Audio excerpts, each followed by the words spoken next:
I don't know, the best things are really on the other side of the unknown. So those times when you're feeling kind of like, is this good enough? Is it heavy enough? Just keep moving. You know, like even when it's like not fun, even when you like feel really discouraged, that's when it counts even more to just keep moving, you know? And I think people like lose that sometimes, you know? Because we are like, yeah, like we do want you to go hard, but going hard, like you can decide what that means. We're going to work. Like, we're going to work. I'm going to be there with them, right? Like, not just like telling you, but like, no, it's burning too. Like, I feel it. It's burning. Like, I feel it. Sometimes it can get so serious and it's like, we're going hard. Like, come on. Like, I want everything out of you. Blah, blah, blah. And it's like, it still has to be fun. So I think that, yeah, I think just that. Just making sure people know always that it's their workout.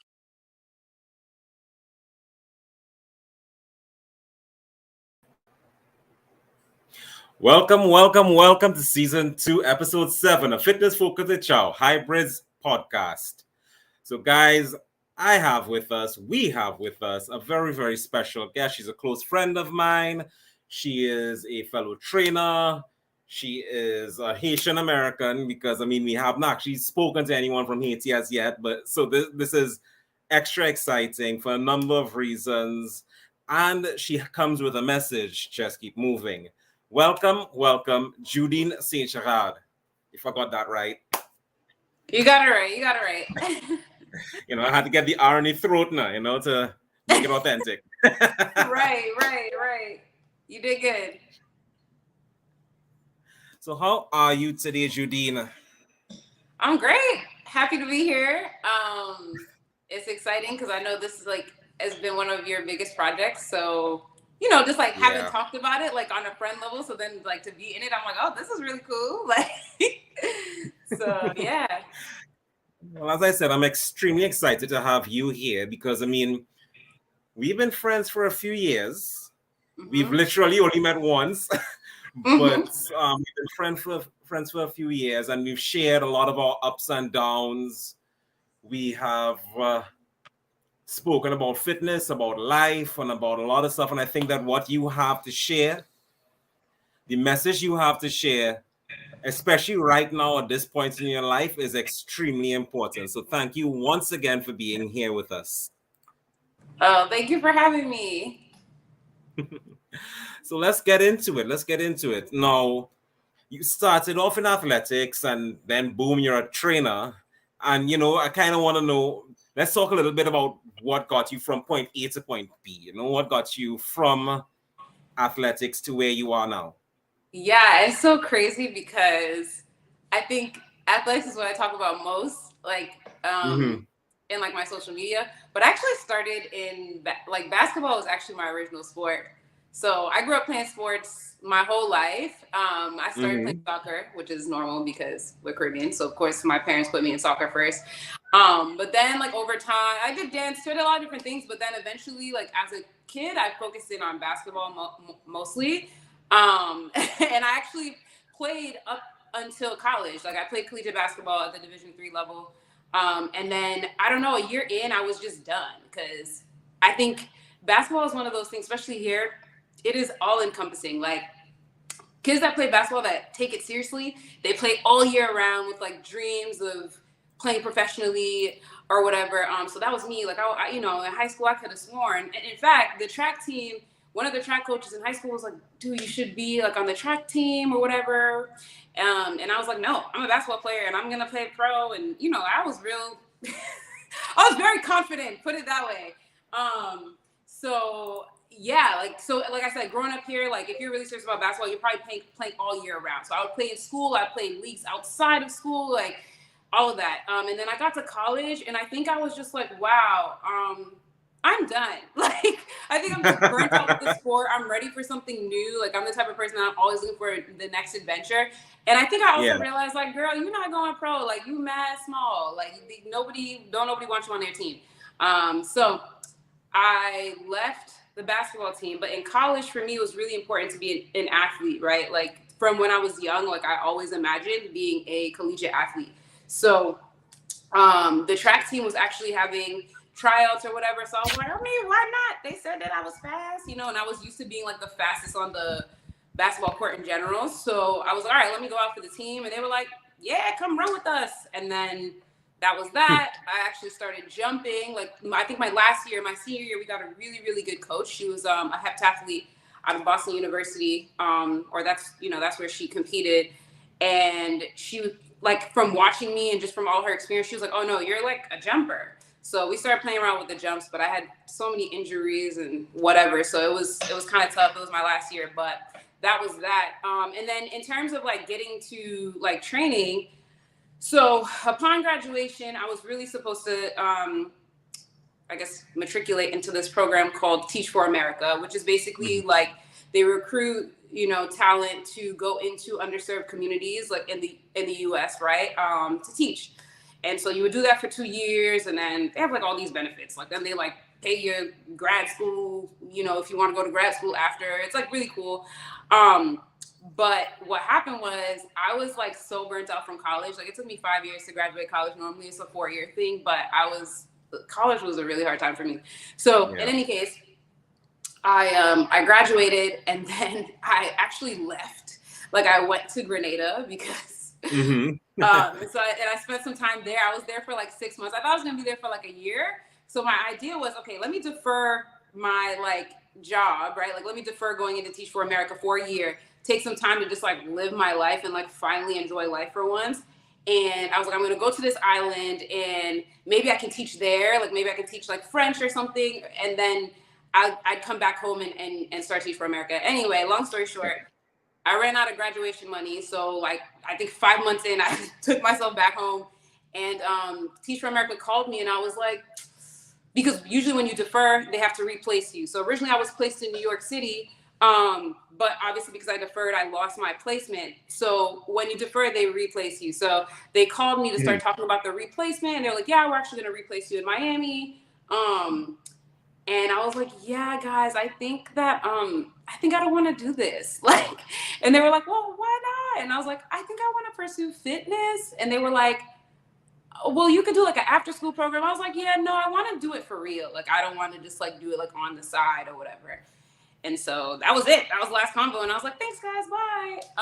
And then from there, yeah, we just went from there. I think I had always kind of known that I wanted to go into that field, like in college I took the sports medicine class, and like I did so well in the class, and I had always thought about like personal training, but coming from Caribbean families, it's like doctor, lawyer, engineer. Once you get here, you realize Wall Street and banking is a thing too, but like that's it, right? So those were the options, and to me, like none of them resonated. And so for a long time, I didn't know what. So Teach for America came along. I was like, all right, well, this makes sense because they're going to give me money for grad school, blah, blah, blah. And then finally, I was just like, no, like, you've always wanted to figure out, like, the fitness thing, right? And it was hard because I never really saw anybody that was, like, successful off of it, right? Like, the whole goal is, like, go to a good school. I did all that. I went to Ivy League school. I transferred. I went to another good school. And then graduate and make money so you can help the family. Like, you know what I mean? Like, that's kind of the whole thing. So it was hard, but at the same time, I was like, path. Yeah, but at the same time, like college was so hard for me, and I was so unhappy. And so I was like, yeah, I can't live my whole life like this. Like, I don't want to then go into a career where I'm even more unhappy. And for me, it just felt like a life or death type of situation, like decision, Like I was like, I could just like die and be unhappy in this career, or I could like pursue something that I'm actually really interested in and passionate about, So yeah, that's kind of how we got from point A to point B. So, well, first of all, couple of shout outs. As you saw up there, we have JC Blandon saying good morning, hybrid. She was one of our guests a few weeks ago. She actually is the one who brought pole fitness to Trinidad and Tobago. Notice I said pole fitness, not pole dancing, because, and I learned this, apparently there's a difference. Yeah, there's a difference. Yeah. Then we have Isabel Ryan. I assume that's one of your friends. Yeah. Oh my gosh. And Anisha, that's one of my friends, saying change is constant, talking about your story. Thanks for tuning in, Anisha. By the way, quick question. Are your parents watching? Because you know I love your videos with them, right? I know, right? I don't even know, to be honest. I should have sent. What I should have done is sent them the link. They definitely would have, but they'll watch them. My mom will be on the playback. So Right. Cool. yeah.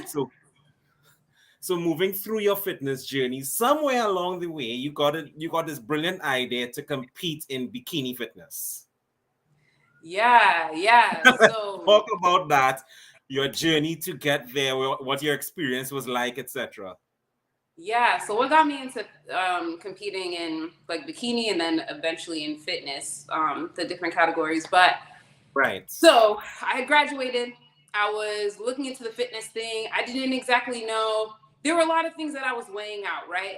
Because again, my whole thing was like, okay, I need to make a career out of this, right? Like it can't just be a hobby. I got to make money to live, right? So originally my thought was like, okay, well, maybe I could get into training athletes. Because that was really my goal. I want to work with athletes, and Right. I did pursue that track for a little bit, and then when I kind of was getting into the field, I was like, oh, I don't like the people. Like there's like the culture of it, I didn't really like it. So I was like, yeah, no, I'm good. So in the meantime, while I'm trying to figure out this whole career thing, the one thing that was like really important to me was like always maintaining my athletic identity, right? So Right. I found CrossFit at a certain point and I started CrossFitting. And I like had potential to be good, but like I didn't really have the proper coaching, and I could tell. Like I was like, yeah, something's missing from here. And like Yeah. I'm not supposed to be just wadding every day, like doing wads every day. Yeah. Like That's not how training. you're supposed to do it. Yeah, so I'm like, this ain't gonna get me to no games or whatever. So it kind of like killed my interest a little bit because I also didn't necessarily at the time have like the access to get into like bigger boxes where I would have been trained. And I also wanted a very specific community too, like not for nothing, but at that time, that's like what, 2012, 2013 really, CrossFit was like real white. You know what I mean? And so the box that I was, I mean, It honestly, is. the box that I was in was very like diverse, you know? And so I Mhm. really liked the box. I just felt like I wasn't getting what I needed to really become a CrossFit athlete. But I knew if I were to go somewhere else, I wouldn't have the community I wanted, right? So I was just like, well, what else can I do? Because for me, I always need to feel like I'm training. It's just like part of me. So I started, at the time, like bikini and all that stuff started getting more popular, right? Specifically in 2013. And I don't know if you guys remember Masi Arias, but I saw that she competed in the show. I was like, I feel like I can do that. Like, why can't I do that? So I just started doing like all this research to figure out like how to do it. I had a friend that was already doing like pageants, and I thought about the pageant thing, but to me, I felt like it wasn't like athletic enough. Like when I would look at what they were doing training wise, I was like, yeah, I don't think that's the path I want to go down. So, but bikini, like doing competitions and stuff, was kind of like a marriage of the two, right? Like there's the pageantry side to it, but then also like you can really like there's like an athletic piece to it too, right? So that's basically how I decided. I started doing a lot of research. I found this coach who was like 40 minutes away from me, and I basically was like, hey, I wrote her an email. I was like, would you be interested in taking me on? I just feel like I'm like not reaching my full potential, and I think this could help me do that. So Yeah. And she was like, girl, yeah, like you didn't even have to send me this email. You could have just signed up. So I started competing there. I did my first show in the Fitness America. That was the federation. And before my time, Fitness America used to be on like TV. Like it was like on ESPN and everything. But since then, other federations have come in and just kind of outdone them.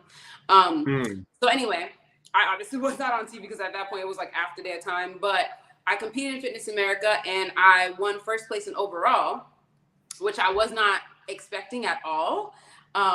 So that image actually isn't from my first show, but it's from I think maybe my third show. But yeah, my first show I won first place in overall, and I was like, oh, maybe I'm like good at this thing. So my coach was like, yeah, we need to put you in a federation that's a little bit more competitive too, right?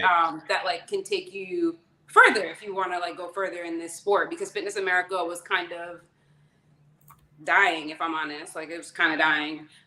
So we switched to the WBFF, which is World Beauty Fitness and Fashion Federation, and I started competing in the fitness category, because also I just had like more muscle on board than like the regular bikini competitor for that federation at that time, because now that's even changed. They have all these categories now. But anyway, I competed in fitness, and so that would have been my second show, but first show with the WBFF, and I placed third overall. So that was pretty good, being that like they'd never seen me before. It was my first show. And what was interesting is that first and second place actually won their pro cards. So I was like one spot away from going pro. And I was like, I'm so close. Like, I might as well just go for pro, you know, like I'm so close. So we competed again. That's where that image is from. So this next competition, this competition 3, competition number 2 with WBFF, competed again. And then I placed 5th, and I was like, dang, I placed 5th. But that kind of lit a fire in me, because I was like, no, like I know that I have what it takes. I placed 3rd, like I can do this. So we competed again, and this is all in the span of, my first show with them was I think November. The next show was March. And then there was another show coming up in June. So like we just continued. Like I just continued on. And I just remember doing a lot of spirits. That competitive spirit. Yeah, I was just like, no, I know I can go pro. Like I know I can do this. So I just remember doing all these really specific things. I was so locked in on my diet. Like, and I remember like every morning I would brush my teeth and I would just tell myself like, I am a WBFF pro. Like I'd say it to myself in the mirror all the time. This is like before I knew about any of these like affirmation, mirror work, anything. I just would do it like naturally. And then finally in June, I won first place and I went pro. So that was that. And then eventually you decided, as you said, you don't want to do this anymore because of the culture, the people, etc., etc. Yeah, well, so that was more for CrossFit. For fitness competitions, I think like a lot of things happened. After I went pro, I also was accepted into a graduate program for nutrition and dietetics at NYU. So I literally went pro, and then I went right into this nutrition program, which was great, but it was really tough. Not necessarily the program, but I think the whole experience was hard for me. And I think part of it was that I was kind of out of alignment. Like I went to grad school more so out of fear, that because I was like, oh my God, I don't know how old I was at the time. I'm 25. I still live with my parents. Like I don't know what's happening with my career. Like I still didn't really figure out the fitness thing. I don't know what I'm doing. So I was like, oh, well, let me go to grad school, right? And then I can get a job, and then I'll be like a normal human, normal adult or whatever. And so that making a decision based off of that is never good. Like it's never going to work out good for you. I ended up being really sick. I ended up having to like take a leave of absence, which technically I'm still in a leave of absence, but I don't really have any plans to return at this point. But anyway, all of that was going on. Obviously I was in grad school. I wasn't going to compete in grad school. That's just like it was just too much to try to compete in grad school again. Right. And I was also at the pro level. So now I'm going to compete in the pro level, which is a whole different ball game. So I was like, I didn't know I wanted to compete again at that point, but I was like, yeah, it needs to be a calmer space and environment for me to do that. So I left grad school in 2015. And that year I kind of like, I went back home and I was like, man, what am I going to do? Like, what am I doing? I didn't necessarily want to compete just because competing is very extreme. Like it's cool. I think it's fun, but it's like also very extreme. And I think I was like experiencing some disordered eating too. And I was like, yeah, you need to just chill and like, you know, like figure that out for yourself. So when I went home, what I decided was, I was like, you know what? I think what I'm going to do is just try to build like my platform on Instagram, because I really enjoyed it. And I really loved like sharing things about, you know, my journey or whatever, and like my process in fitness. And so I was like, what if I just like really like focus on that and shared that in hopes that it would like someone would see it. Like at the time, my mind was like I wanted Black women to like see themselves as fit and see themselves as like worthy of being fit, and that it wasn't just like a white people thing or like, you know what I mean? Like, yes, you should eat healthy. Yes, you can eat healthy. And then the other thing that I wanted to show too, another thing that was really important to me was that I wanted, especially for Caribbean people, for us to not, especially when we come abroad, I feel like a lot of times when you get into like health and stuff, you start to think that your food back home is not healthy, but that's not actually true, right? Because here, they're giving you the healthy food that's like, you know what I'm saying? They're giving you the healthy food that's for here. Like, yeah, asparagus is healthy, but asparagus doesn't grow back home. Like, we don't, that's not, you know what I'm saying? Yeah. So just making people understand that, like, yeah, it's not necessarily that the food is unhealthy at home. It may be that, like, you know, the actual like components of meals and stuff, like the starches and things like that, aren't necessarily relevant for this climate or for this type of life, but it's not unhealthy, you know? So I also kind of wanted people to know that. So that's why like a lot of times people would see me eating rice and beans, or they would see me eating, like I would share a lot of food things, and they'd be like, oh, I didn't know rice was good. I'm like, well, rice isn't bad, but you know what I mean? It's just how you do it. Right. So anyway, all that being said, that's what I like had set out to do. And so competing was kind of in the back. It was in the back burner. So for a year, like I did that for like 2015, 2016. At the end of 2016, my coach was like, why don't you compete? Like, you know, like, don't you want to compete? And I was like, oh, okay, fine. So I did a pro show. I did not do well at all. And part of it was that, like, I think I had just developed past a certain point. My body needed different things. And also, at the time, I really wanted to do it completely vegan too, because that had always been a goal. So it just didn't necessarily work out. But because I did so poorly, that was at the end of 2016, I was like, nah, man, I can't go out like that. And so I started working in like a different system with a different person. And I was like, look, this is what I want to do, and this is how I want to do it. Can you do this? And he was like, okay. So that was 2017, which is when you found me, I think, or when we found each other, because I was getting ready for a show, but I was getting ready for a pro show to like basically try to redeem myself. So that was 2017. And then that year, I also moved back to New York. So remember, I was in a leave of absence from NYU. So I'd been in New York after I went pro, went back home, was like, let me sort myself out. And then I ended up coming back. I wouldn't say on a whim, but someone came to me and was like, what are you doing here? And I was like, what do you mean? She's like, why are you in Boston? And I was like, well, I want to be in New York, but like, it's so expensive. And like, I figured I should have like a proper job because I don't want to be struggling there. She was like, Judine, everything that you're telling me that you want to do, you need to be in New York for those things.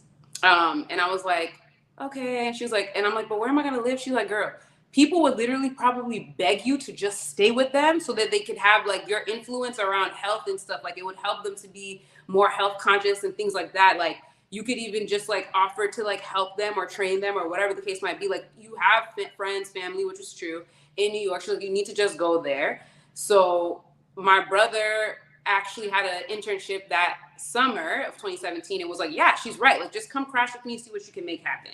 So in that summer, literally my following that I had been like working so hard for, and it was like, I don't know, I think I probably got to like maybe 7K or something by the time I was in New York, but it like shot up past 10K that summer just because I was like sharing the process because I was still in prep, you know, like in competition prep, thinking that I was going to compete. I was trying to get like sponsorships. So I was like, okay, guys, I'm like trying to post. Can you like help me so that like these, you know, supplement companies or whatever will, you know, sponsor me so I can compete. So yeah, all of that happened. You know, I came back to New York, and then I kind of had to kill the competition dream just because now I was in New York. My brother's internship was done, and I was literally like couch surfing, and I was like, okay, wait, I have to literally figure out my life. I can't even think about competition prep anymore. So yeah, that's kind of how I left out of it. It wasn't necessarily that I was like, oh, I'm over it. It was more like I have like more pressing needs right now. And that's kind of like a luxury. So I kind of put it on the back burner. And then over time, I kind of just was like, honestly, I don't really feel the need for it anymore. Like I just didn't have you know? I was legit about to ask you if things fell back into place in a kind of way, would you have graced the stage again? But you kind of answered that already. Yeah, well, they did, but like, so they did, right? And I think one of the things that people probably don't know, like, yes, competing partly was like because I just needed that like athlete fix. Like I needed a coach and I needed a program and I needed to be working Right. towards something. But the other part of it was that I thought that that would be like my ticket to be able to get into fitness modeling. Because that was always a dream too. Because remember, I was thinking like, okay, if I'm a fitness professional, how do I make money? I can train people, but there's also only 24 hours in a day. So there's a ceiling for how much I can make. And then I was like, oh, well, what if you did fitness modeling too? Like models make a good amount of money. I was like, and if you combine those things, then you can probably sort out some type of income situation, like a financial situation.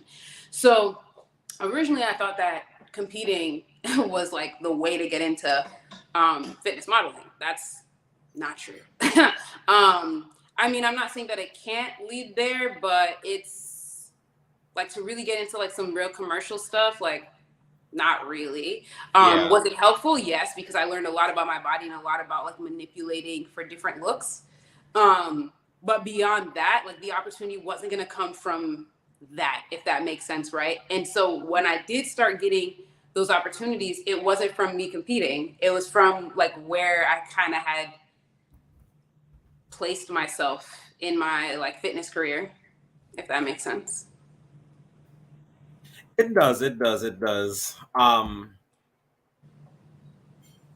What year was it? Oh, by the way, this is my mom. Hi, mom. Being an Oh, hi. environment that gives you the space to explore and discover who you are is vital to your development and success. It is good to be able to take your time.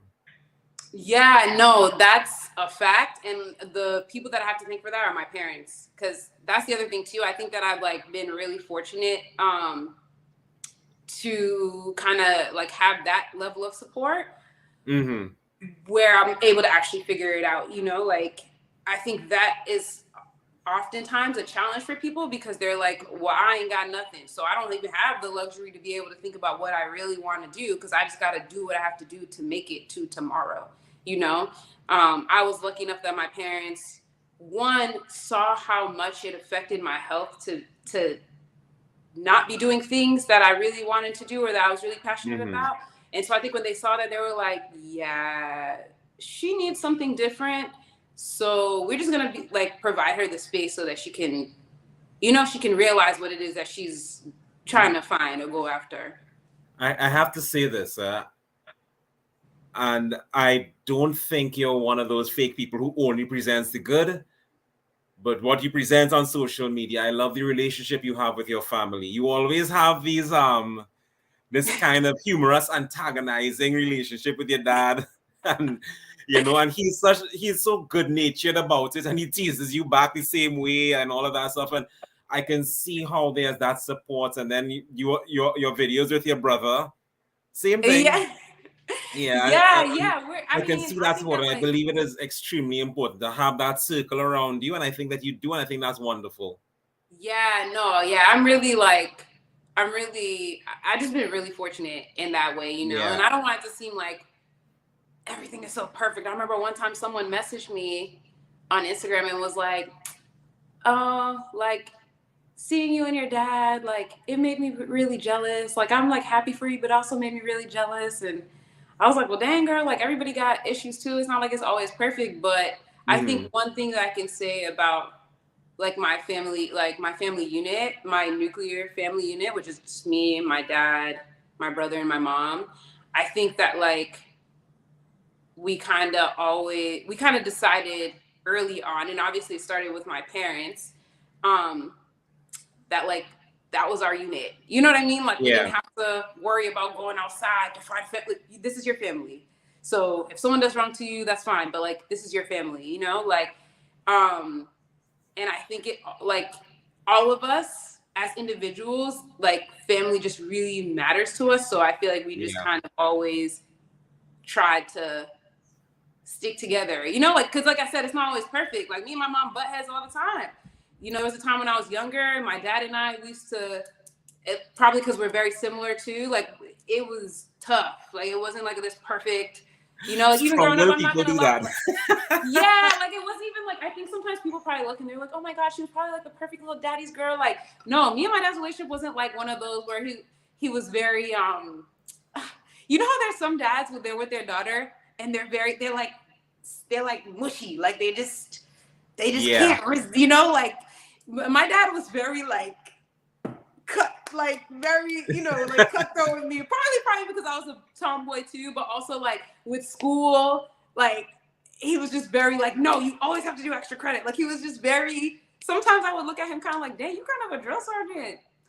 But yeah, well, I'll say this. I understand because my mother and I we butt heads and all the time. But as you can see, she's here. She's definitely one of my biggest supporters, you know. So I think that is super duper important, and I'm really glad that you have that. Even though, you know, of course, there will be familial clashes. That's what happens in family, because even though we're all in the same family, we're still different people. So yeah, you know, exactly. But that support, it really, really matters and it really helps.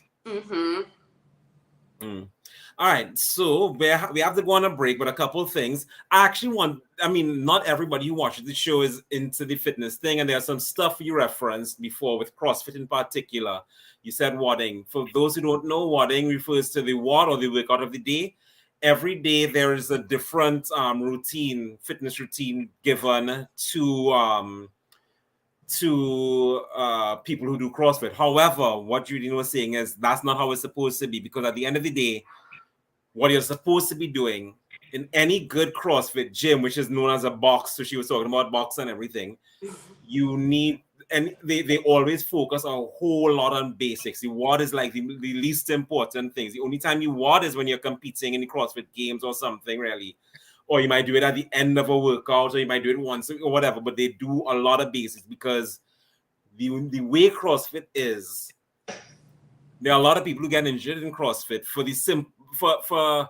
two reasons. One, ego, or two, bad coaching. And when I say ego, you always feel that you have to finish, and sometimes people go too far. But then you also have coaches who don't know what they're doing, and they put you in risky situations, and you, trusting this coach, go into the situation, and you know. But CrossFit itself is not bad. It's just that there are situations where, you know, you can get injured. So that's why a lot of the better CrossFit boxes focus on basics so much. Because Olympic lifts, for example, which Judine is a boss at, they are very highly technical, and it's easy to get injured doing them, right? So you will find entire workshops on how to do Olympic lifts safely and properly and effectively, the most power, etc., so that when you do decide to do a WOD that involves an Olympic lift, you are as safe as possible. All right. So that's why just WODing every day is not real. As Judine said, it's not really how it's supposed to be. All right. And the second thing I would like to say to everyone, for all of you who are tuning in for the first time today, or who are now tuning in for the second or third time but have not yet subscribed, please do so. Please subscribe. You will see all of our past Fitness Focus videos, as well as a little segment we did, not from Fitness Focus, but years ago, with the one and only Cynthia Rothrock. So please subscribe to our YouTube channel, like our Facebook page, whichever platform you're on, and you'll be basically kept up to date with all of our new info and stuff. So with that, I want to take a short break where we go to an advertisement here. All right.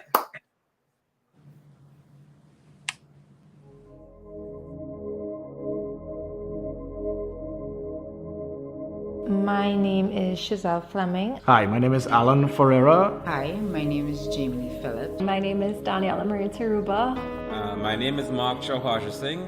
Hi, my name is Charlene Prokop. My name is Corinne Singh. My name is Sayana Andrews. My name is Tiana Guy. Hi, my name is Nikki. Hi, my name is Kevin Lucas. My name is April Suraj. I'm a chef by profession. Some would call me a gym rat.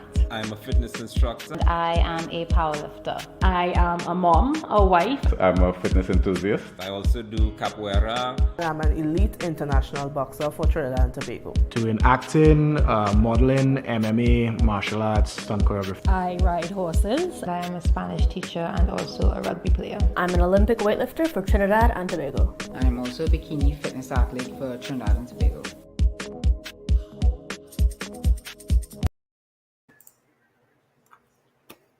Welcome back. So what you just saw, of course, for those of you who are here every week, you understand. For those of you who are new, we did a few years ago, and we actually finally finished it last year and released it this year. A special collector's edition magazine known as Hybrid Body, where we got athletes, competitive and non-competitive, to pose nude. We're doing tasteful nudes, of course, and the whole purpose, Judine laughs. The whole purpose is to make a stance, take a stand against body shaming, because again, it's a Caribbean thing. Look how fat you got, look how skinny you got, you eating this, that, and the other. There's always some kind of negative comment, and it even hits us, the athletes, where you're in the gym and, oh, I think she's too muscular, she looks like a man. Oh, he's too big, I don't like a guy like that who's too, and whatever. And I mean, at the end of the day, your personal preference is fine in terms of what you like and how you want to look, but that does not make it okay to talk negatively about people. So this is our magazine. We have in the front here, oh boy, sorry, I have an effect here. Jamie Phillips, she's actually a well-known fitness model and stuff in Trinidad. And we have the mother and wife that we were talking about, April. She actually did a shoot while pregnant and then one post-pregnancy, so that people can see the difference in her body while pregnant and after pregnancy. Because, you know, a lot of the time, pregnant women are considered fat. And then once you have your baby, you're expected to just snap back, which, by the way, does not happen for all mothers, expected mothers, future mothers. Your body does not snap back. It's not a miracle. It takes time, it takes effort, and actually it may never go back to exactly how it looked before.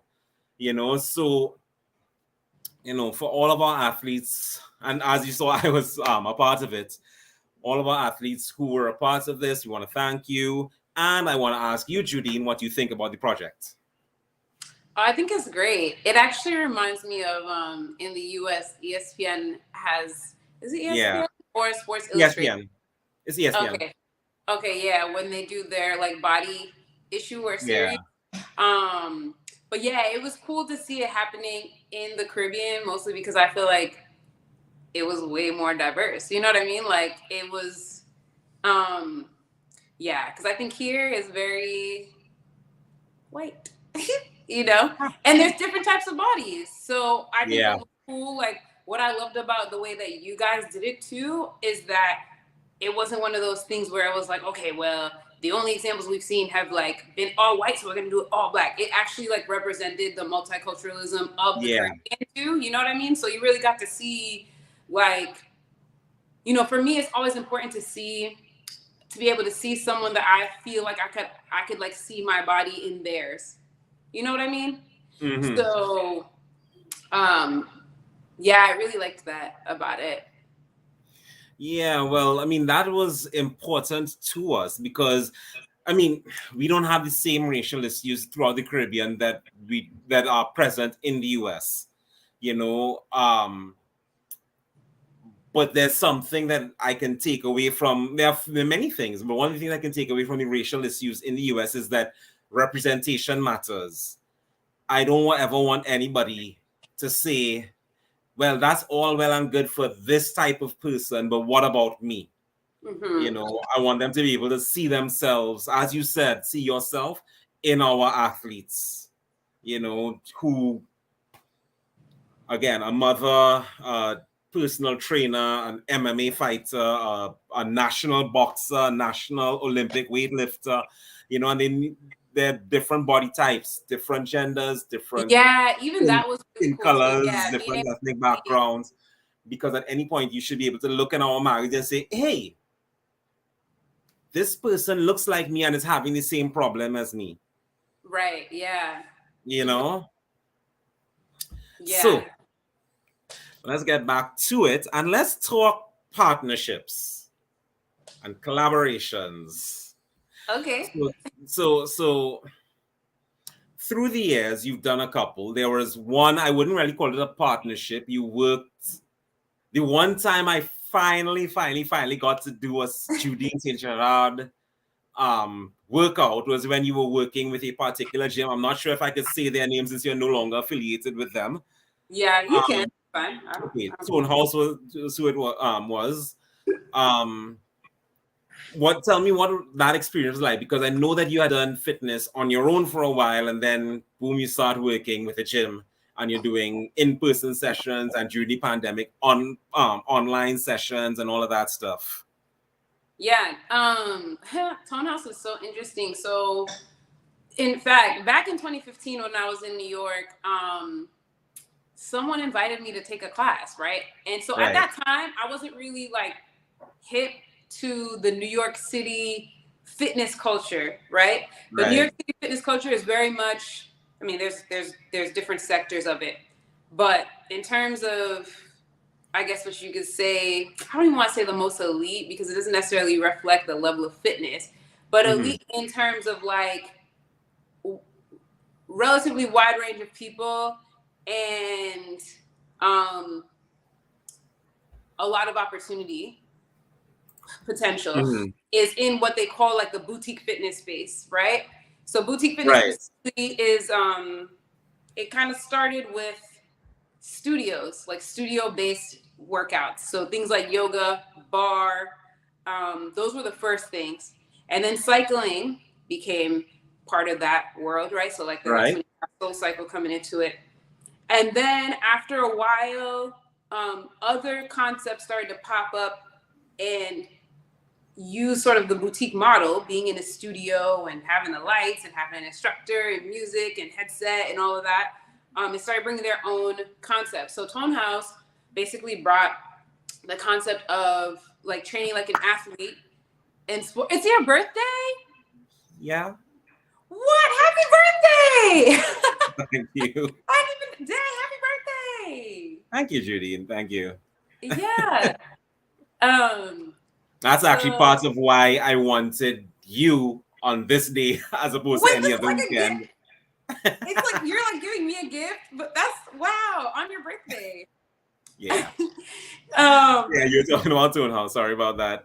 No, it's okay. So yeah, so Tone House basically brought the concept of like sports conditioning, training like an athlete to the boutique fitness space, right? So in 2015, like I said, when I was in grad school, someone invited me to a class, and I was like, "What is this? I love it!" Like, you know, it was just like right up my alley. So I remember I was leaving, and I was leaving New York, and I was like, "Dang, man, like low key, I don't really want to do like the grad school thing right now." But like, it would be so cool if I could like work there. Like, I wonder what it's like to work there. So I remember doing all this research to figure out like, okay, like what type of degrees or whatever the people that had that work there, right? So I started learning all of that. But like I said, I got home and I started focusing on other things. But in 2016, because I had followed all the coaches, I actually like commented on something one of the coaches posted, some type of political thing, and he responded back to me. Then towards the end of the year, he was like, "Hey, have you ever thought," like, I guess we kind of developed a relationship, I guess, from that. And then one day he just randomly messaged me, probably because he was seeing all the things that I was putting out, and was like, "Have you ever thought about being a Tone House coach?" And I was like, "What?" And I was like, "Well, I don't even remember New York right now." So the Tone House story is actually really interesting. So anyway, all of that happened. 2017, I believe, I interviewed, but I wasn't living in Boston. So they're like, "Yeah, you're great and everything, but like, how you gonna do this if you don't live here?" And I was like, good point. So in 2017, the summer when I finally came back, and then, like I said, my brother was gone. So my little like fantasy crashing with my brother was over. And now I'm just in the streets, like not really in the streets, but I was couch surfing, you know, and I had, I just was really lucky. Like I just had like really great friends who were like, nah, we see what you're doing, and like there's no point in you going back home. You need to continue because it's gonna lead up to something. So people were just like willing to support. And to be honest, the people that really like always made sure like I had somewhere to stay, I had whatever I needed, they were Trinis. So that's a big part of why like people be like, damn, how come you so obsessed with like, I'm like, no, that's like literally like my second, like, you know what I mean? Like I feel very connected to the people because of that. You see what I'm saying? So in any case, in the time, I kind of started thinking, okay, what can I do? I can work in the gym. I can take my clients. So like you said, I was doing that. I was taking clients on my own and stuff. I was doing a little bit of online coaching. And then I finally was like, yo, what about Tone House? I'm in New York now. Maybe it would be different. So I reached out to the same coach, that's Sean. He became my mentor. And I was like, hey, Sean, like, I'm here now for good. So what's up? Like, can we do this or not? He was like, start coming to class. So I was just training for a while, like just getting into the community. And then in 2018, interviews came again, and they were like, yeah, we'd like you to interview. And then I started working there. So 2018, started working there. And then, a lot happened in that time. Like I finally got my own place. Like things started to like kind of just come together. I was like, so remember when I said that boutique fitness is where like a lot of opportunities happen? You can get opportunities anywhere. Like if you're in New York, you're gonna find opportunities. But I think that for me, remember I was talking about how I wanted to get into fitness modeling. Like I always had dreams of like Women's Health magazine and blah blah blah, whatever, right? And that all of that started to happen when I was working. When I was working at Tone House, right? And like I said, originally I was like, oh, like competing in fitness is like what gets you there, and it's like no, actually, it's being in very specific spaces that gets you there, right? And at the time, that was the path. So and then like you said, like I worked there through 2019. And then 2020 up through like the earlier part of the pandemic. And then I think like right after my 2-year anniversary, I left and just kind of went on my own. So. Yeah. So moving forward, well, by the way, the Women's Health magazine thing, it was Women's Health, right? I remember when you posted it. Yeah, so there's been a few.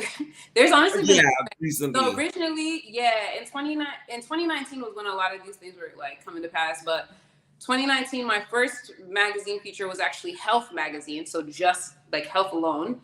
And then after that, it was Women's Health, and then more recently, those were all 2019.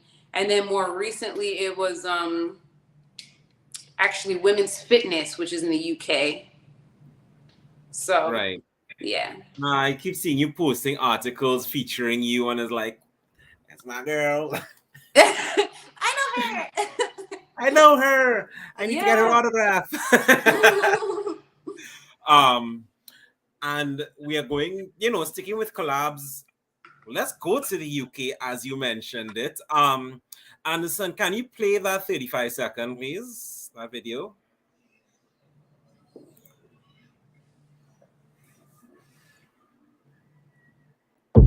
We're not here for perfection. We're here to move. Game face, let's go. Back on deck. Yo, Fit Leads Fit Squad, pick it up. You commit right now. Woo! This will translate into everything you do. Will you win or will you fold? Baby, let's win.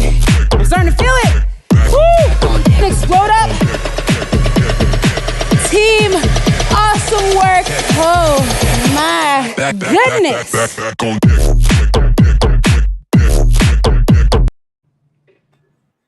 So that was just done. We just did. Huge, I think. They flew you out there. Did the whole shoot. You came, and I remember your social media was like a whole top secret project and everything. You're just like giving hints. I'm across here doing this, and we have a shoot today, and this, that, and the other, and then boom, you just drop the video.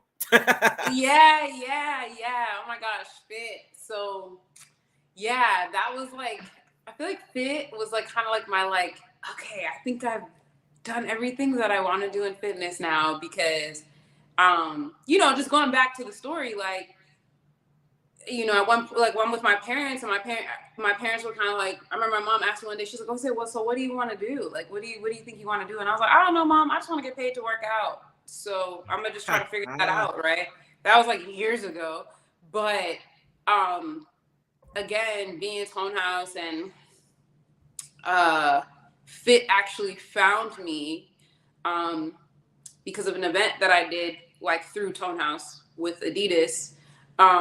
They actually found me because one of the founding I would say the founding trainer at the time was an Adidas athlete. So she saw one of the events and that I did, and she was like, she hit me up immediately, and she was like, "Look, we're looking for trainers. I really would love for you to audition." So that was at the end of 2019. So then in 2020, literally in January of 2020, I auditioned, found out that I got it. And I was actually supposed to go there April 2020, but obviously nobody went anywhere. So, of course. Yeah. So, and then, you know, like, digital fitness was like booming, obviously, because everyone was stuck inside. And so there was just like a lot of logistic things that had to happen before I could go over there. Fit is very much like a startup. So they're like they're just always developing, you know, like you think of like a newborn baby, they change literally every day, right? So startups are similar to that. So with all the changes, they were like, "Oh no, actually we think that like with the next project should be even better suited for that because they wanted like athletes for like a very specific part in the app, like a very specific section and area in the app." And so they wanted to wait until we like had everything kind of like sorted out for that. And so it ended up that I finally went in March of 2022. So yeah, so that was fit. Man, that was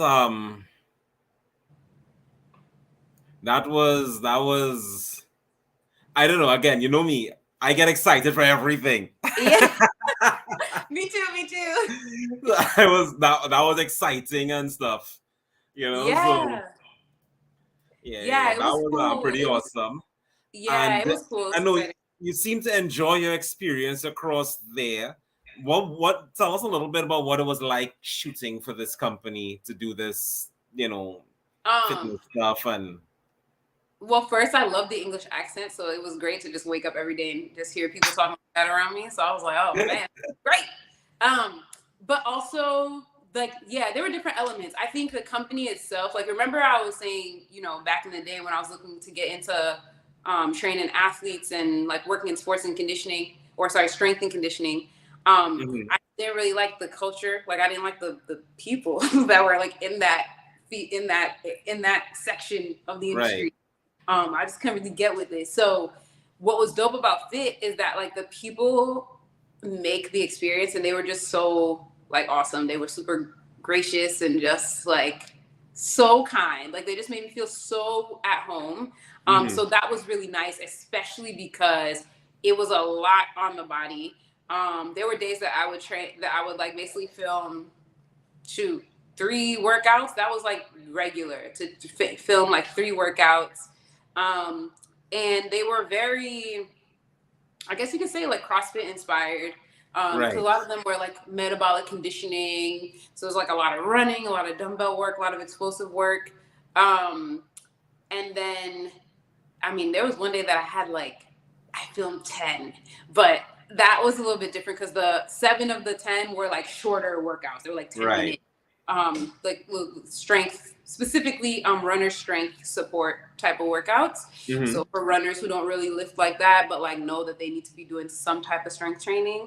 So that was those workouts. But yeah, it was 2 weeks of that. So I would basically film Monday, Tuesday. Wednesday, I would just be a vegetable. Like I would just eat and just like lay down all day. And then Thursday, Friday, I would film. And then I would have Saturday and Sunday off, except for my last Saturday. I filmed my last, 3 classes or maybe 2 classes. And then I also had like a shoot to do, like just like more like a regular kind of shoot. Right. But yeah, it was great because, you know, I think now I'm like moving into a space of like just trying to be in front of the camera as often as possible.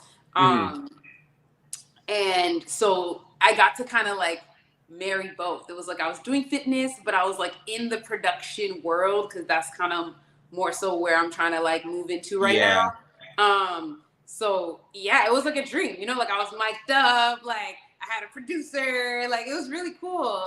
Just to like have that experience and like to really start to practice and hone in on something that I feel like I'm already like pretty talented in just naturally, but just, you know, like just being in front of the camera, speaking and things like that. But I got to be like coached on it, you know, like, so, so yeah, it was a dope experience. And then just knowing that like I would have workouts, oh, thank you, Anderson. Just knowing that I would like have workouts to like offer people, you know, because a lot of people would be like, how can we work out together? And I'd be like, that's a good question. But the app now makes it possible, right? If he's like, yo, I want to do a workout with her or whatever the case might be, they can do a workout. And it's not just that they're doing the workout with me, but it's realistic. Like those are workouts that I would actually do. You know what I mean? As opposed to just making some random little things like, no, you really want to train with me? This is really, I do train like this. Yeah. So awesome. Because so what I want to move towards, you said something about the production side of things and you want to move towards that and stuff, and you said something to me personally, which you can say if you want, I won't say it, it's your business, but part of what you said has kind of made I guess it resonated with a lot of your more recent content. And what I've noticed is that you are not just training. You are focused, you are widening your scope. And this is important for us. I remember you said, well, you know, I'm not sure if I'll fit because of this and the other. And I'm like, actually, what your newest push is ideal because we don't just push ourselves as a fitness magazine. We're fitness, health, and wellness. And you're widening your scope more towards holistic health as opposed to just fitness. And you said you want to use movement as a part of that, but not the be-all and the end-all. So what gave you the idea that, you know, you want to expand beyond exercise? Because I think, you know what? I think like as I've been moving through, I think I got to a point. Remember I said like I feel like working with fit was kind of like, okay, this is like my grand finale. Like all the things that I wanted to do in fitness, I kind of already did them. You know, and like once you do them, it's kind of like, okay, cool, like next, you know. And so upon looking back, I'm like, what was I really doing, right? And this has been true from the beginning of my fitness journey. I was never really the person that was there to give you like crazy workouts or like the most complicated or creative workouts, right? Like I was always very like, we gonna squat, we gonna deadlift, we gonna bench press, we gonna overhead press. As somebody who's attending one of your classes, I beg to differ. Well, yeah, but that's because I was training underneath like what their philosophy is. Right. But if when I work with my clients, it's like, we're going to do this. We're going to do these 5 things in some variation, right? I'm not the trainer that's like, let's jump all over the place, right? Like if I have to do that for my job, I'll do it. But like, it's not natural for me. The 2 things that were like constant throughout the journey were one, sharing the journey, right? Sharing my experiences in fitness. So even if you look at my old content, I wasn't the one that was like, here, let's do this workout. It was very much like, here's my reflections from being in this process of training. Here's my, you know what I mean? Like always like relating it back to life. So that's 1. And then 2, I remember, and this is when I started to realize like, there's more to me than just like this being a trainer. Not that that's bad, but it's to say that some people are trainers and that is their gift and that's exactly what they were put here to do. And some people may find their gift through training. I'm that person, right? So I was working, again, grad school was a big time for me. So it was Not the summer surprising. it was the summer after my first year in grad school. I was working at a gym. It was my first time working in like a commercial gym since I had started to move into fitness. And I remember when I was leaving, because I was going to take the leave of absence, I wasn't going to start the next semester or whatever. I was going home. I was leaving the gym. And so I was trying to transfer all the clients I had accumulated to trainers I felt like would match what we were working on. I'm like, oh, okay, we're doing this. You need to go to, you know, so-and-so or that person or whatever. And every single client denied. They were just like, no. And I was like, okay, I'm like, but we worked so hard. Like before you couldn't even, like now we're doing this. Like, don't you want to continue? And they're like, no, like if you come back, then I'll do personal training. But you know, if there's no point to me. And so that's when I was like, dang, literally everybody said no. And I was like, wow. So they weren't there for the training. They were there to spend time with me. There was something about that time that was valuable to them, unbeknownst to me, beyond the actual training. And so it made me think like, well, maybe it's not that you're just a trainer. Maybe there's something that there's something to that space and time that you're offering to people that's helpful for them in some way, right? That's like helping them to advance. The other thing that's been constant is, like I said, all this time that I've been taking, like, okay, well, I'm not going to go into this job. I'm not going to do this. I'm going to stay with my parents. It's kind of embarrassing, but oh well, because I want to be happy. And a lot of it was just like my process of coming into like what I felt like my purpose was, right? And like really being able to like try to figure out and define it. And to me, I think that once you can identify your gifts, it's some combination of using those gifts that leads you to what your purpose is, right? And you can do it. You could do it either way. But for me, it so happened that I was starting to discover, like, oh, I'm gifted at this. I'm gifted in this, or this works really well for me. And then from there, I was like, this is my purpose. And then there were other things that happened too. So in 2017, and actually, it's interesting because before that, I was already looking at these things. But in 2017, when I was couch surfing, I remember having 2 dreams back to back. Very Caribbean, I had a dream.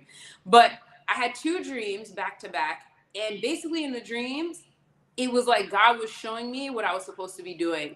And it was in front of a camera. It was like, it felt like a TV show or something. And that's when I was like, oh, like I'm a YouTuber. Like that's what I do. And like, I'm supposed to be sharing my story in a way that's like relatable, right?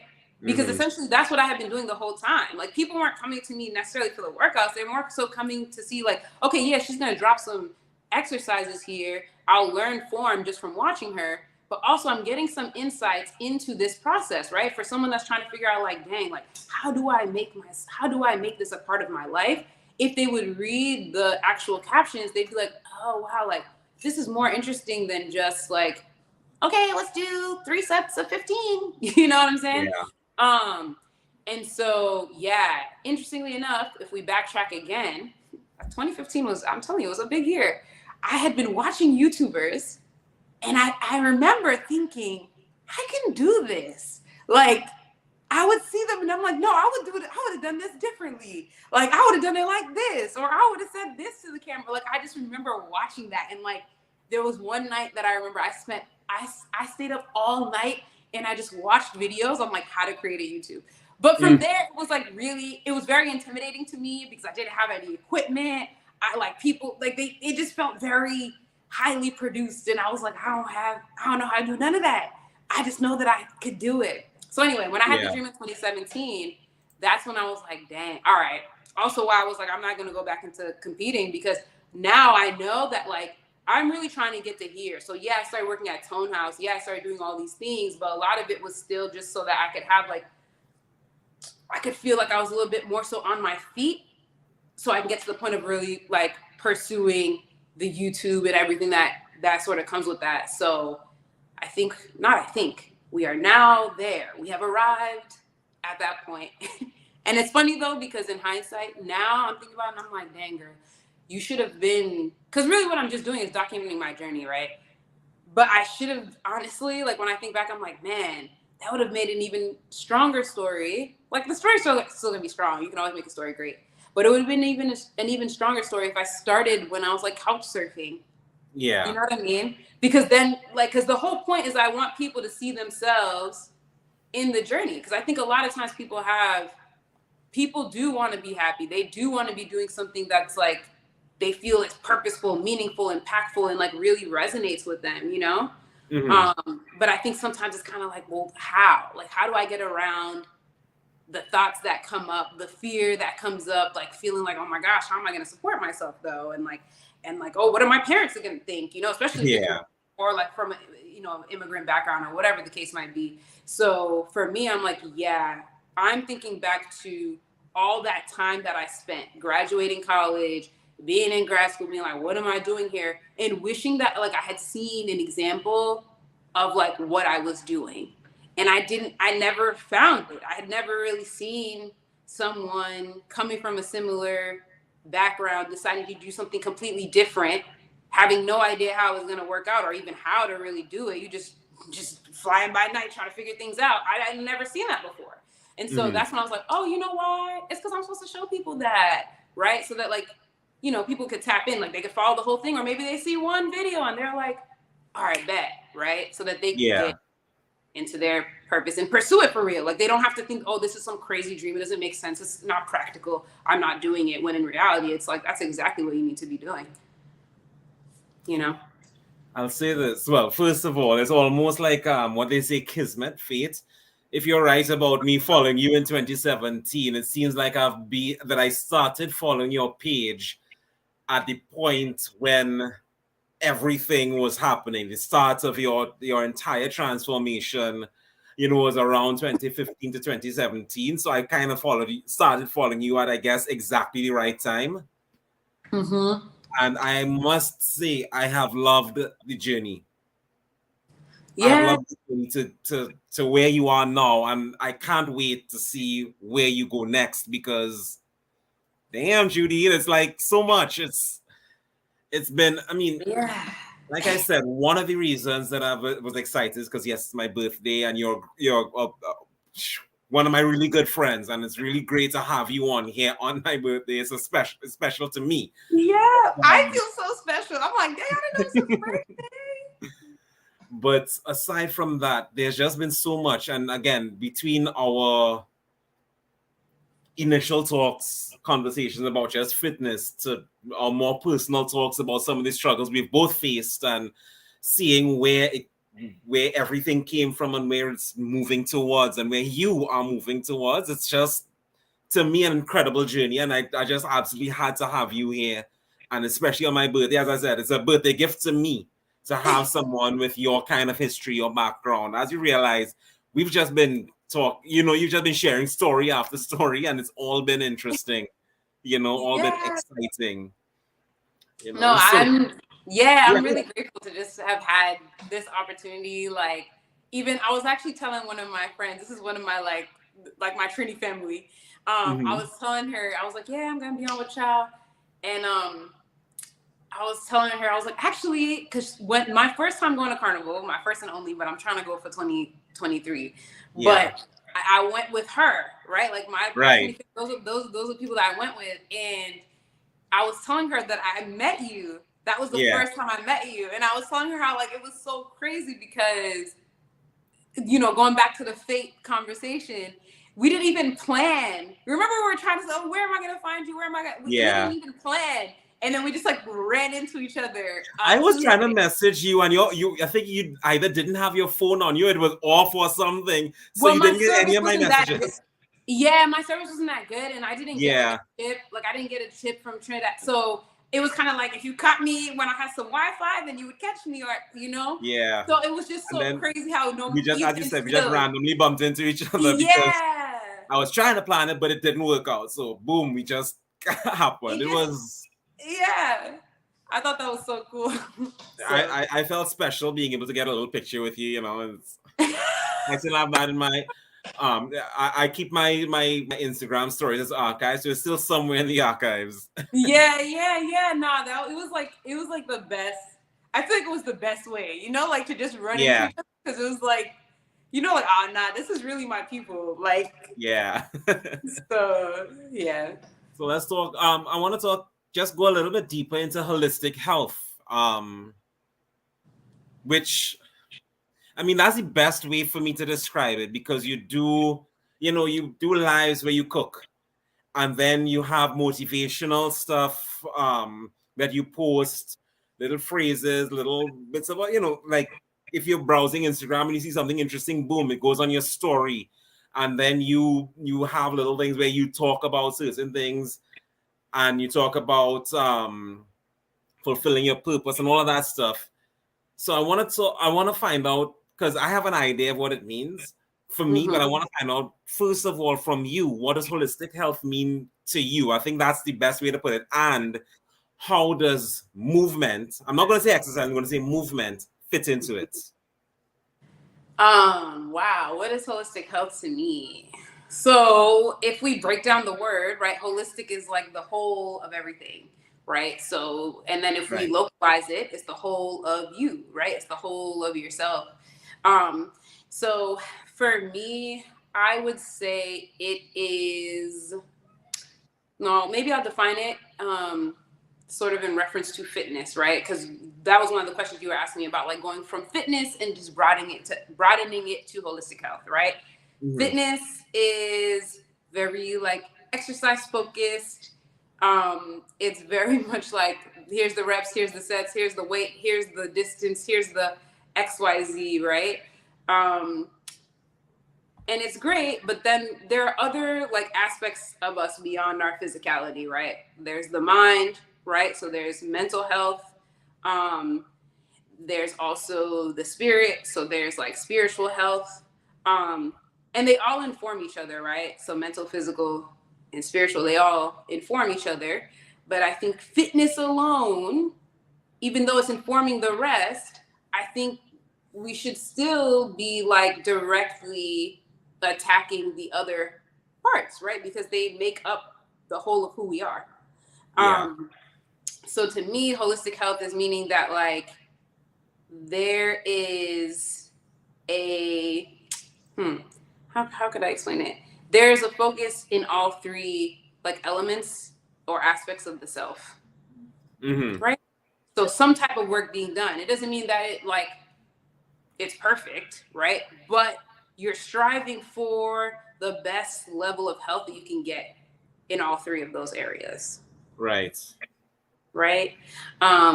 So what that looks like, I mean, like I said, there's the physicality. So where does exercise and movement fit in? It fits into in the physical aspect of yourself. So, deciding how you want to move, but then also there's nourishment, right? In terms of the physicality.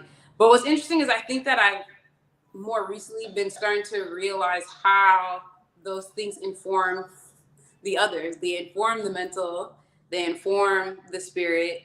And I think you can dive even deeper into the mental and spiritual aspects too.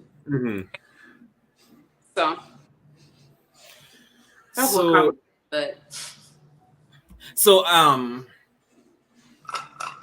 for me in particular, it's very important because I think that we do not pay enough attention to mental health.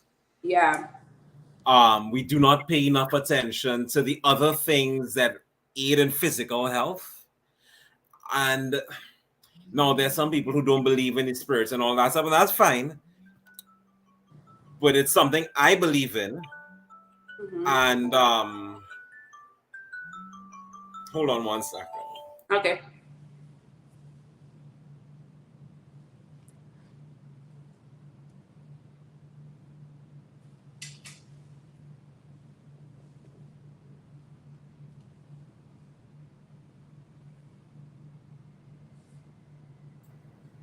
Yeah, I'm back. You're back. So yeah, but I believe that spiritual health, that connection with, I don't really care what you call it, God, the universe. Yeah, when I say that, I don't necessarily mean like a specific, religion or specific, like it's because that could even be seen as like self, You know what I mean? Like, yeah, it's just that it's an connected with aspect your, that yes. it's like the aspect that you can't really explain, but you know it's there. There's something else happening here. You know what I mean? That you can't really. Sometimes I kind of think of it as like that which is like not yet explained by science. So I think a lot of times people think that science is this thing here, spirituality is this thing here. When in reality, science is actually explaining a lot of the things that are very spiritual or miraculous, right? Yeah. And I think there are levels, though, of like just, you know, human capacity to reason and think that just can't fully explain yet a lot of things that happen, but we know they happen, right?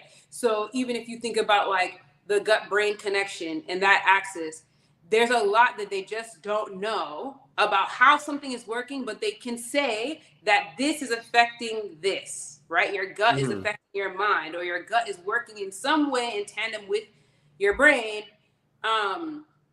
But they just can't really fully explain it the same way they can explain the way that a baby is like formed and then develops in the mother's womb. You know what I'm saying? Like, they just haven't gotten to that point, and they might never be able to explain it, right? There's a lot of questions, and I think those areas where there's question in terms of like, well, how does it really work? That's where you kind of defer to like the spirit or, you know, source or universe or whatever, you know what I mean? Yeah. And to me, I feel like that connection, as you said, it can be you can look at it as yourself. The connection to yourself is pretty important also. You know, all of these things combine, as you said, to make up who you are. And if you don't acknowledge, if you don't accept, if you don't recognize these different parts of you, it becomes very difficult to achieve, and to borrow your word, to achieve your purpose. Yeah, I think that, yes, I believe that paying attention to all of these things and doing your best in all three areas to take care of yourself helps to decrease or eliminate suffering, right? Like, that's really the goal. Like, how can I just feel the best that I can feel? Well, let me take a look holistically at my health. I think, to me, because of the way the world, I shouldn't say the whole world is organized this way, but because of the way dominant culture, which honestly is very Eurocized, is organized, having a purpose, purpose is always there. It's just that our understanding of purpose is very specific in this very Eurocized context, right? Like, I think that in other cultures, purpose could be a lot simpler than it seems to be in a Eurocized context. Because, for example, I realized that, my purpose is very much related to creating a space where people feel comfortable and they can spend time with me to connect, and then take that information to improve their lives, right? If I were in another context, maybe somebody would just come and sit with me. It wouldn't be some big thing, a production that I had to do to be able to achieve, you know what I mean, this purpose. But because there's other things I got to do, like pay these bills, blah, blah, blah, whatever, now it adds all these extra elements to something that is actually really simple, right? But I say all this to say that I think that given the way that our world is like structured, being in your purpose, which I believe means that you're like in alignment in most of those areas, specifically like in the spiritual aspect, you're in alignment, right? Because it's kind of like the purpose that you, like, it's like a divine thing to me, right? I think being in that purpose helps for the rest of those things to come together. Like, I think it could be either way. I think by paying attention to all of those three things, you can come to your purpose. Yeah. Or I think some people just from young, they like some people were very aware at an early age what their gift was, right? And I think that the gift obviously like had them in the path of their purpose early. Like, I mean, we're always technically in the path of our purpose, but I mean very, very closely aligned in the path of their purpose from early, which I think probably opens up the avenue for them to live a holistically healthy life. Yeah. Right? Because essentially we were put here to do whatever we were put here to do, or at least that's what I believe. And so if you're doing that, I feel like at the end of the day, we bottom line for us is we have to live with other people. We have to find a way to live synergistically with other people. And that's where purpose comes in. You fulfill a particular role, so to speak. I mean, I guess that's as part of a larger community. Yeah. And somebody else will fill a different role as part of a larger community. And when we do that, when we find a way to do that, that's not to say you can't branch out from your purpose a little bit, just for a little, but when you find a way to do that, to actually make your focus, your purpose, the main part of your life, you find that everybody can live more harmoniously. Right. And we as a species can move forward together, Right. Yes. I mean, if you want to get all philosophical, you can actually say that is why the world is in such turmoil, because people are not finding their purpose. They are letting other people tell them, and other ideas tell them what their purpose is, as opposed to trying to. Yeah. And that's exactly the point of like what I want to do. I want the reason why it's so important for me to share my process and document it in terms of like, okay, this is what it looks like for someone to move in their purpose. It's not going to look, it may not. In fact, oftentimes it probably isn't going to be something that was given to you, like a very specific paths that are laid out to be a doctor, to be XYZ. Now, granted, those things may be your purpose. If you're one of those fortunate people that your purpose was already laid out for you by society, great. Majority of us, that's not the case. Right. Yeah. And so how do you then navigate if you you don't know, and no one's really taught you anything about it in the first place?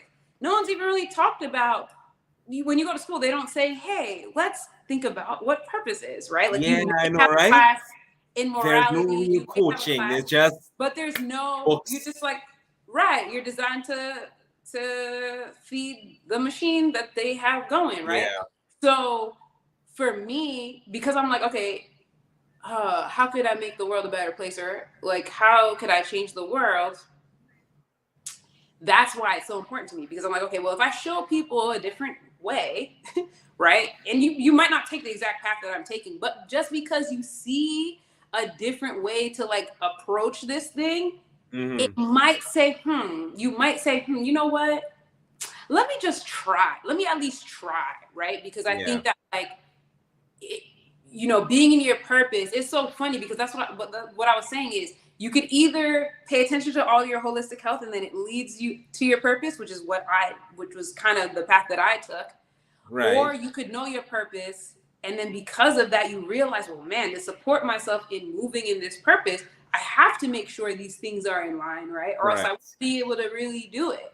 So, why was I saying that? I was saying all that to say that, ultimately, I think the purpose brings all of that stuff together. Like all of the aspects of holistic health, it brings it together. It's you can't have one without the other, really, right? You can't effectively do one without the other. Because I think that ultimately being your purpose brings you to a life of maximum fulfillment. Yeah. And so that's really the goal, right? Like, so for me, when I'm like, okay, I want to show people this process, originally it was like, okay, making it in fitness. That's what I was showing, right? Now I'm kind of like, okay, cool, I made it in fitness, but I'm not like 100% fulfilled. There are things that I want in my life that I don't have, right? That I'm not experiencing. And so now I'm sort of more so defining it as like, okay, this is how I'm going to get to a life of maximum fulfillment. This is what maximum fulfillment means to me. That's going to be different for everybody. And I know that the way that I'll get there is through my purpose. If I actually fulfill my purpose or walk in my purpose, I'm going to get to that fulfillment that I want. And ultimately, if everybody was moving like that, getting to a life of max fulfillment, they'd be happier. We wouldn't have as much, you know what I'm saying? Like, I mean, I don't know. I'm like very like optimistic and like very utopian. Yeah. But I do think that it would decrease the amount of like craziness. You know what I mean? Because I think a lot of the craziness is related to suffering, right? And like a lot of things that mentally just not, it's a little off. So yeah. I get it. I mean, again, that's why we do, even though fitness may be our primary focus, we do not call ourselves a fitness magazine. We actually have articles specifically dealing with mental health and that kind of stuff, you know? So it's really, I mean, the hope is to take a holistic approach. There's one thing I want to say that a lot of people, you know, we talk about it, but I still like to emphasize it because a lot of people don't understand the importance of it. So we're going to take a little look at our feature image, right? That's you holding a lemon. Yes. The reason I'm looking at that is something that I spoke about earlier, where you are doing a lot of lives where you cook. I think, I mean, my only guess would be to show nutrition from, I guess, a different light. Because, again, as you said, it's not all asparagus and stuff. Sometimes you get your asparagus in there. In fact, I think you actually like asparagus. Yeah, I think. But, you know, it's not all asparagus. It's not all this. Is not, you know, you do have different things. So what made you decide, you know what, I'm going to stand up in front of my camera and cook? So a lot of things. I think one, it's, again, going back to gifts, going back to the things that you love to do, helping to lead you into your purpose. That it's a big part of that for me. Or that's a big part of it for me, right? Like, I just happen to somehow know how to cook. Like, I don't know that I never really like, for example, my mom grew up watching her grandmother, who my grandmother was like known in her yard as like in Haiti, like as the shit. Like, that's where people went to eat. When they knew that Guncle cooked, people were literally waiting for the food, like salivating, waiting for the food to finish. Okay, right. She could make a cup of coffee and people would line up to drink just to get a cup of coffee from her. Yeah, like that woman was gifted, right? So that's part of it, right? In terms of like how I move, I try to say like, okay, like where are the areas where I'm gifted? Let me go into that because it's gonna lead me. I know that it's gonna help move me forward in purpose, right? So that's one. The other part is that it's a common question, especially being in fitness. People are like, okay, cool. There's a zillion workouts now. You can go on YouTube. You can find a workout anywhere now, right? It's not as like difficult as it was, I think, you know, maybe 20 years ago or so. Right. But I think the biggest question is like, okay, but what do I eat? And like, how do I eat? And am I supposed to only eat spinach? Right. So I think just trying to like demystify that.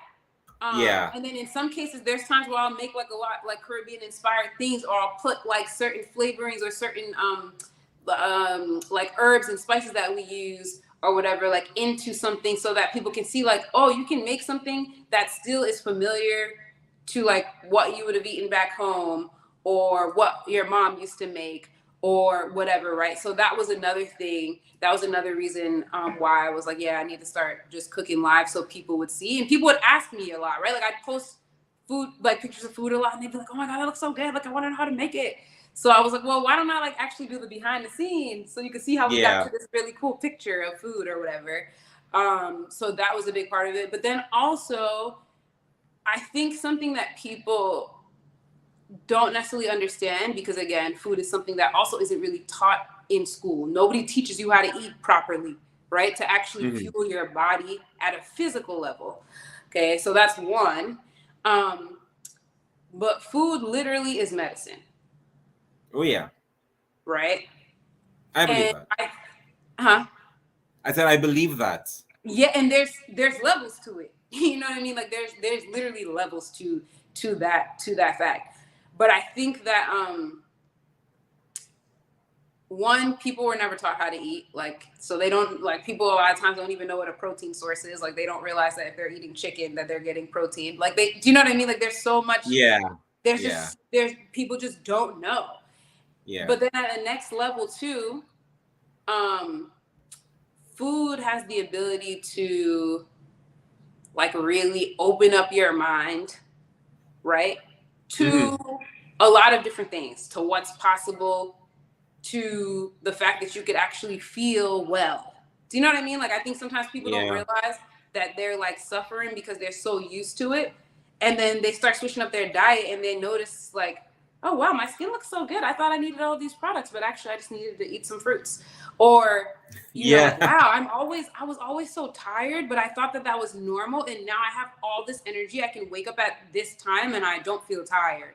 You know what I mean? Like, I think people don't realize how much food impacts all of those things. And then, like I said, you can go beyond the physical to like how it impacts your mind, right? In terms of like your ability to have different perspectives, right? Because we know that if you can shift your perspective on something, then you can like literally have an instant change in your mental health, you know? Right.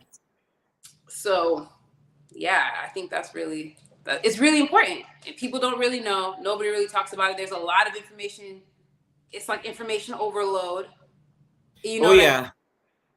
So but then that's where people like you come in and, you know, try to make sense of it all for people who. Yeah, like just, you know, like I'm not going to tell you, oh, you need to do this or this is the diet or this is whatever. But I just want to give you something. And then from there, you can take it for yourself and see what makes the most sense for you. Right.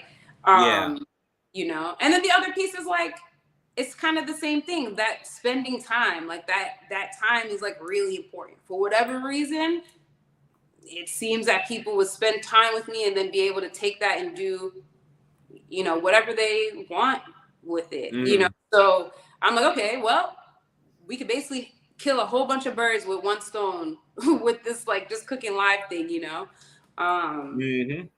So yeah. I get it. All right. So I think that mostly covers it. Did we hit everything? Did we?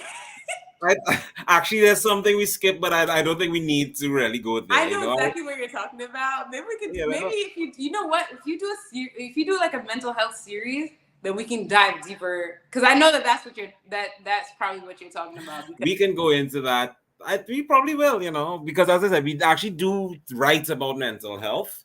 Yeah. Our main founder had his own struggles, and he wrote a couple of articles, and he said, listen, if you all want to use these and put them on your magazine, go ahead. So, you know, we kind of have a series that's led by him, even though he no longer works with the magazine. You know, he's more of an advisor right now. That's Franz Jelly. So for those who are wondering, but yeah, we do have a lot of stuff about mental health in our magazine. But for now, we've been chatting for about an hour and a half. Yeah. And as much as I love talking to you, I actually did not expect it to go this long. Don't get me wrong, I'm happy, but I am surprised. So what we're going to do now is go into our final segments, something affectionately known as the last rep. Okay. I have 10 rapid fire questions for you. Nice, simple stuff, you know, both fitness and non-fitness related. Are you ready? I think so. All right. So first question, favorite junk food? Oh, French fries. Nice, quick answer. Squats or deadlifts? Deadlifts. Legs or chest? Legs. If you're having a down day and you need to pick me up, what's your go-to exercise? Ooh, sprints. Nice. If there were one trainer that you can be trained by, one person you can work out with as a workout partner anywhere in the world, who would that fantasy workout partner or trainer be? Oh, I don't know. Dang, that's a tough question. I think probably because I like working out alone, so I don't really care. Yeah, I hear you. I don't really have like a. Oh man, I don't think I have an answer. I have to think about this one. While you think about it, let's ask. Yeah. I can guess the answer to the next one, but I'll still ask anyway. You know, if I were to use your Instagram stories as any basis, but what's your favorite workout music? Oh, soca. I don't have to work out to anything else. Cardio or weights?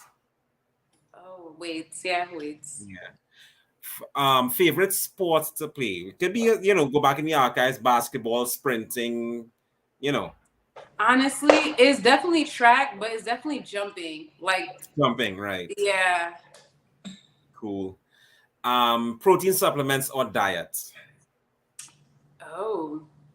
I think a combination, but the supplements have to be top tier. Yeah. Agreed. A lot of them, they do what they call, I think, amino something or the other, where basically they put to up their protein numbers, they put a bunch of amino acids, which I think technically the body does not absorb or does not absorb it efficiently or something like that. So there's a lot of protein, but a lot of the protein is pretty much useless to you. Right. Yeah. I mean, I think if I had to choose, I would say diet, but like, yeah, it's hard being in the US. Like, I think if I was outside of the US, I'd be like diet 100%. But and our last question, most important question of all, right? This is like the deepest question of all. It goes straight down to your psyche and straight to your core. You ready? Ready. TV or cinema? TV. Well, that was simple. Yeah, TV for sure. I don't know. It's so funny. I never really like going to the movies like that, just because I feel like you don't have the same comfort of being at home. Yeah.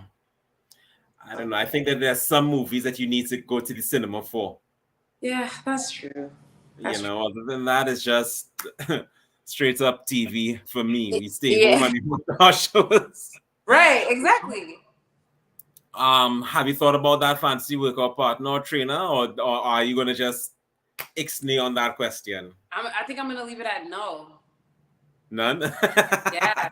Yeah. No problem. Thanks for humoring me with this last segment. Before we go, I want to acknowledge everybody who has joined us. JC, Isabel, Anisha, my mom, my cousin who said happy birthday and I never said thank you. Thank you so much, Stacy. To Anderson and Shay, who both were able to watch the show and produce the show for us. Thank you once again for all of your assistance, because you all work magic behind the scenes. And thank you, Judine, my friend,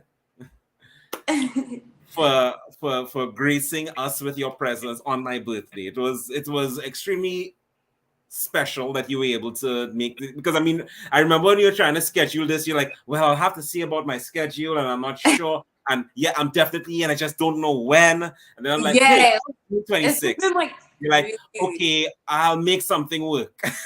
Yeah, no, I'm just so happy that I was able to be here and to be with you guys. And yeah, like, I just love what you're doing. So to be part of it, I'm like, wow, thank you. No problem at all. Thank you once again. And, we'll continue to chat and all of that stuff as usual. Hopefully I'll see you for Carnival next year. Yes, we'll have a random meetup again. Yeah, no, I have to go. I have to. Yeah, well, I'll be out there for sure. We have our Juve band and everything already, so. Okay, all right. All right, Judine. Okay. And yeah, she is saying this is motivational, and thanks to both of us. So, again, thank you very much. Oh, thank you. All right. So, next week we will be back with another episode of Fitness Focus with Chau. Thanks to all of our viewers again, those who did not comment. Thank you very much for at least tuning in and joining us for however long you were able to join us. This is Chau signing out. I'll see you next week.